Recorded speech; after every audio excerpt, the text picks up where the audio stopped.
വണക്കം, നമസ്കാരം, hi every one. അപ്പോൾ ഇന്നലെ എൻ്റെ കൺഫെഷൻസ് ഓഫ് എ ടാംബ്രാം, അപ്പോൾ പൊതിച്ചോറിൻ്റെ ആ ഒരു എപ്പിസോഡ് കേട്ടപ്പോൾ കുറച്ച് പേര്, ഒരു 3-4 പേര് എനിക്ക് പേഴ്സണലി മെസ്സേജ് അയച്ചിരുന്നു. അതായത് കണ്ടപ്പോൾ ഭയങ്കരമായിട്ട് ഓർമ്മകളൊക്കെ വന്നു എന്നുള്ളത്. അപ്പോൾ ഒരു നൊസ്റ്റാൾജിക് ഫീലിംഗ് വന്നു എന്നുള്ളത്. ഒരു പക്ഷേ സ്കൂളിൽ പോകുമ്പോൾ നമ്മൾ ചോറ്റും പാത്രത്തിലൊക്കെ കൊണ്ടുപോകുന്ന ആ ഒരു വിഭവങ്ങളൊക്കെ ആയിരിക്കും.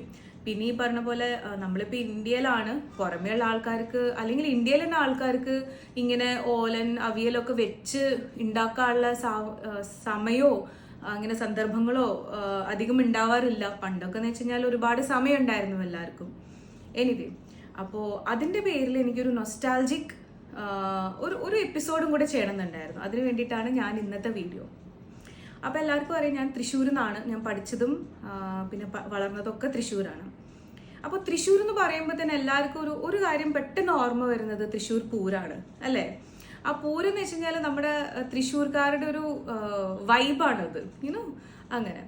അപ്പോൾ തൃശ്ശൂർ പൂരം എന്ന് പറയുമ്പോൾ ഓർമ്മ വരുന്നത് 3 അമ്പലങ്ങളാണ്: തിരുവമ്പാടി, പാറമേക്കാവ്, വടക്കുന്നാഥൻ. ഞാൻ ചെറുപ്പമായിരുന്നപ്പോഴത്തേനും അറ്റ്ലീസ്റ്റ് ആഴ്ചയിൽ ഒരു 2 പ്രാവശ്യമെങ്കിലും ഈ 3 അമ്പലങ്ങളിലും പോയി തൊഴാന്നുള്ളതൊരു റിച്വലാണത്. അത് എന്തെങ്കിലും ആവശ്യമുണ്ടോ ഇല്ലയോ ഒന്നൊന്നുമില്ല. ഒന്നില്ലെങ്കിൽ അച്ഛൻ കൂട്ടിക്കൊണ്ടു പോകും, അല്ലെങ്കിൽ മുത്തശ്ശൻ കൂട്ടിക്കൊണ്ടു പോകും. അപ്പോൾ അതിൽ ഏറ്റവും എനിക്ക് നൊസ്റ്റാൾജിക് വരുന്നൊരു കാര്യം എന്താ വെച്ച് കഴിഞ്ഞാൽ, തിരുവമ്പാടി പാറമേക്കാവ് ആദ്യം തീർത്തിട്ടാണ് പിന്നെ നമ്മൾ വടക്കുന്നാഥൻ സാധാരണ പോവാറ്. ആൻഡ് മോസ്റ്റ്ലി ഈവനിങ്ങേ പോവാറുള്ളൂ.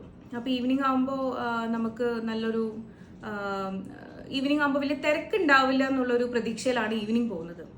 അപ്പോൾ വടക്കുന്നാഥൻ പോയി തൊഴുത് വന്നു കഴിഞ്ഞാൽ ഏറ്റവും കൂടുതൽ ഞാൻ എന്താ പറയുക ആഗ്രഹിക്കുന്ന ഒരു കാര്യം എന്ന് വെച്ച് കഴിഞ്ഞാൽ ആ മൈതാനത്ത് കുറച്ചേരം ഇരിക്കുക എന്നുള്ളതാണ്. തേക്കിൻകാട് മൈതാനം. അപ്പോൾ ചുമ്മാ ഇരിക്കുന്നതിൽ ഒരു രസമില്ലല്ലോ. അപ്പോൾ അതിന് ഏറ്റവും കൂടുതൽ ഇമ്പോർട്ടൻ്റ് ആയിട്ടുള്ളൊരു കാര്യമാണ്, ഒരു മിനിറ്റ്, ഇത് പലർക്കും ഞാനിത് തുറക്കുമ്പോഴത്തേനും ഓർമ്മകൾ വരുന്നുണ്ടാവും, അല്ലേ? അതാണ് കപ്പലണ്ടി. അതായത് നമ്മുടെ തേക്കിൻകാട് മൈതാനത്ത് ഇങ്ങനെ ഇരിക്കുമ്പോൾ അങ്ങനെ കുറേ നമ്മുടെ ഉന്തുവണ്ടികളിൽ കപ്പലണ്ടി കഴിക്കാന്ന് പറഞ്ഞാൽ വല്ലാത്തൊരു ഫീലിംഗ് ആണ്. അതിൽ ആ 2 രൂപ, എൻ്റെ ഓർമ്മ ശരിയാണെങ്കിൽ 2 രൂപയോ 5 രൂപയ്ക്ക് മറ്റേ ആയിരുന്നുള്ളൂ ഈ ഒരു കപ്പലണ്ടിക്ക്. അപ്പോൾ അതിൻ്റെ ഏറ്റവും രസം എന്ന് വെച്ച് കഴിഞ്ഞാൽ, ആ കപ്പലണ്ടിയിൽ ചില ആൾക്കാർ എന്താ ചെയ്യാറിയോ, അതിങ്ങനെ എടുത്തിട്ട്, ചില ആൾക്കാരുടെ സ്വഭാവമാണ് അതിങ്ങനെ എടുത്തിട്ട് തൊലി കളഞ്ഞിട്ട് കഴിക്കും. അതിൻ്റെ ആവശ്യമില്ല, ഞാനൊക്കെ തൊലിയോട് കൂടിയാണ് കഴിച്ചുകൊണ്ടിരുന്നത്. അപ്പോൾ സാധാരണ ഇപ്പം എന്താ, ആൾക്കാർക്കൊന്നും കപ്പലണ്ടി വീട്ടിൽ ഉണ്ടാക്കാൻ, ഇങ്ങനെ റോസ്റ്റ് ചെയ്യാനൊന്നുള്ള സമയമില്ല. എല്ലാവരും ഇപ്പോൾ എന്താ പറയുക, ഗ്രോസറി സ്റ്റോറിൽ പോയി കഴിഞ്ഞ് കഴിഞ്ഞാൽ റെഡിമെയ്ഡ് ആയിട്ടുള്ള റോസ്റ്റഡ് പീനട്സ് ആണ്. അപ്പം ഞാനിവിടെ ഇന്ന് എനിക്ക് പെട്ടെന്ന് ഓർമ്മ വന്നപ്പോഴത്തേനും എൻ്റെ വീട്ടിൽ മറ്റേ സാധാരണ പീനട്സ് ഉണ്ടായിരുന്നു. അപ്പോൾ ഞാൻ വിചാരിച്ചു എന്തുകൊണ്ട് ഇന്ന് ഉണ്ടാക്കിക്കൂടാ, ഒരു മെമ്മറിക്ക് വേണ്ടിയിട്ട്. അപ്പോൾ ഞാൻ അതിൻ്റെ വീഡിയോ ഇടുന്നുണ്ട് ഇത് കൂട്ടത്തിൽ.